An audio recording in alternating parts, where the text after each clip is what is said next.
اللہ تعالیٰ نے قرآن میں فرمایا ہے کہ ہم نے اس کو اتارا اور ہم ہی اس کے محافظ ہیں۔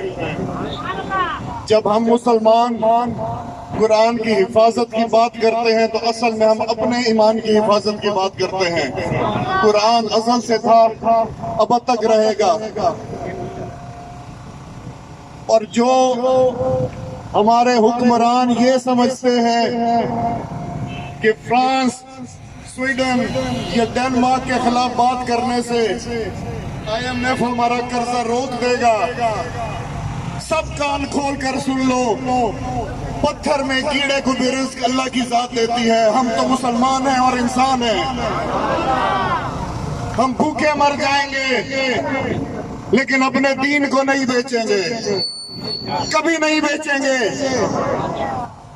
اور جن لوگوں نے یہ سمجھ لیا تھا کہ میں اپنی طبیعت کی خرابی کی وجہ سے ان چوروں کے ٹولوں سے جا کے ملوں گا، تو آج کے بابرکت دن میں اپنے یہ خیالات کو صاف کر لے، میں مر سکتا ہوں، چوروں کے ساتھ نہیں مل سکتا۔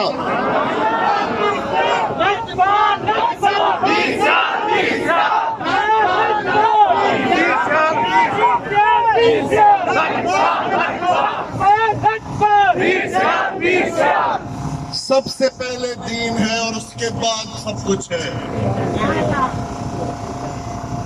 دین کی وجہ سے آپ کو اگر اپنے وطن سے ہجرت بھی کرنی پڑے تو اس کا بھی حکم ہے، اور اگر آپ دین میں چپ رہ گئے تو آپ ملک کے وفادار نہیں ہیں۔ یہ صرف آپ کے لیے جھوٹ اور ڈھکوسلا ہے جس کو 70 سالوں سے آپ کے اوپر اس چیز کو گدھوں کی طرح آپ پہ لاد دیا گیا ہے کہ یہ کر دیا تو فلاں ناراض ہو جائے گا، یہ کر دیا تو فلاں ناراض ہو جائے گا۔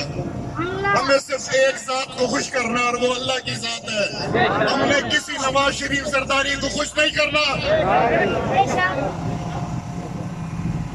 اور ہم تب تک چین سے نہیں بیٹھیں گے جب تک کہ ہم سویڈن کے سفیر کو اس ملک سے نہیں نکال دیتے اور سویڈن کی بنی ہوئی تمام اشیاء کا مکمل بائیکاٹ نہیں کرتے۔